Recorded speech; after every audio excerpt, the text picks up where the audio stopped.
Every one of you is a vehicle to change. Everyone, one man, one woman can make a difference.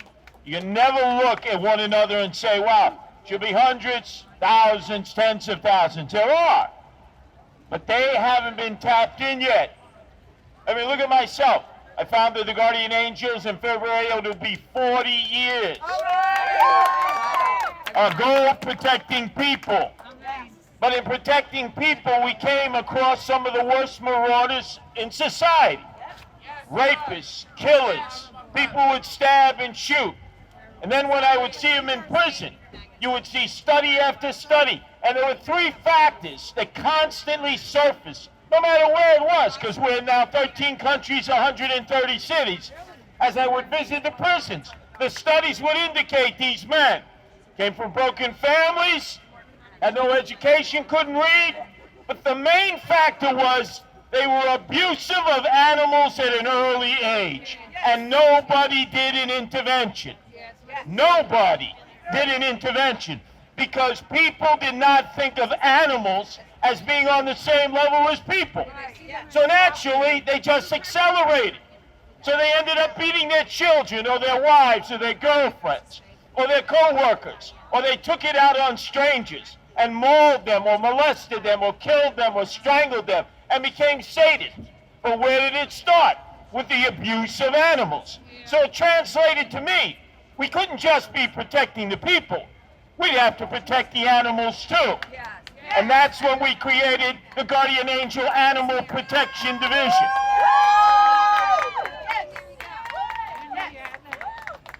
Now, my wife Nancy has been out and about organizing cat colonies for close to 12 years in Brooklyn.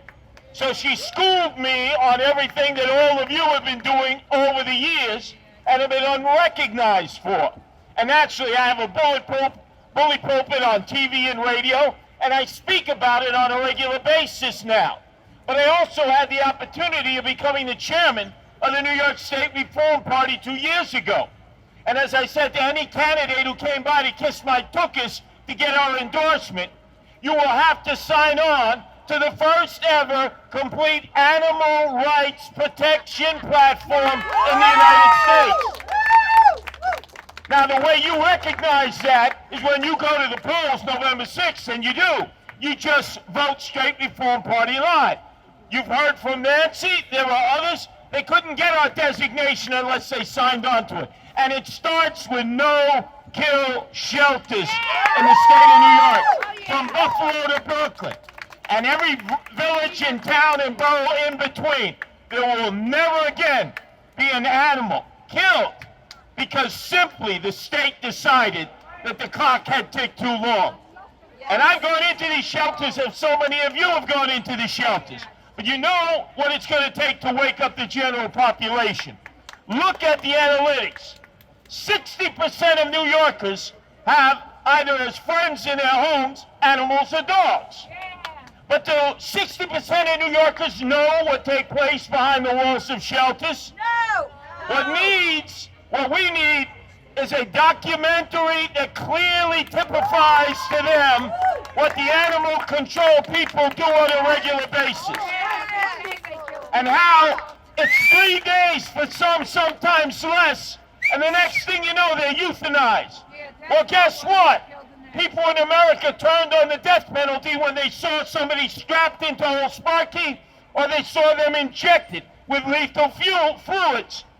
Why not show how we end up killing these dogs and cats? And I guarantee you people would see that and it would stop. And it's, look at this Hall of Shame. Every one of these people would say they love animals. Whether it's the Attorney General candidate, Tish James, she would declare herself to be an animal lover. Ask them about the shelter system, and all of a sudden it's hush, hush, mush, mush.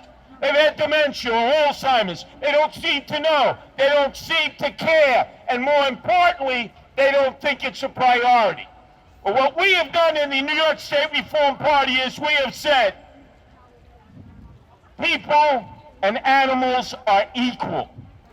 And if you can't put them on the same platform, then you need to be educated. We don't do it in our schools.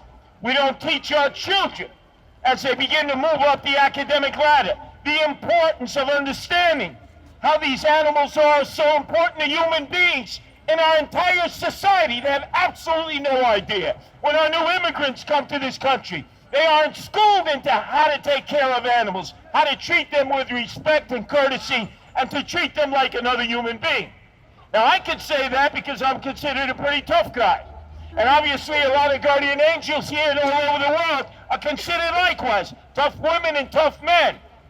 But they will never continue to abuse animals if we don't all get tough and start sticking it in their face, using the technology of the day, mobilizing people, and making sure these shelters never kill another dog or cat or another animal again. I can assure you we've committed that to the Reform Party of the state of New York. So in return, you vote November 6th, Reform Party line. You look for Nancy Sliwa for Attorney General because as a top law enforcement official, one executive order, and there'll be no kill shelters. And you can assure that the guardian angels locally and globally will be there not only to continue to protect people as we have for 40 years, but to protect men and women's best friends, the animals of the earth. Thanks for coming out today.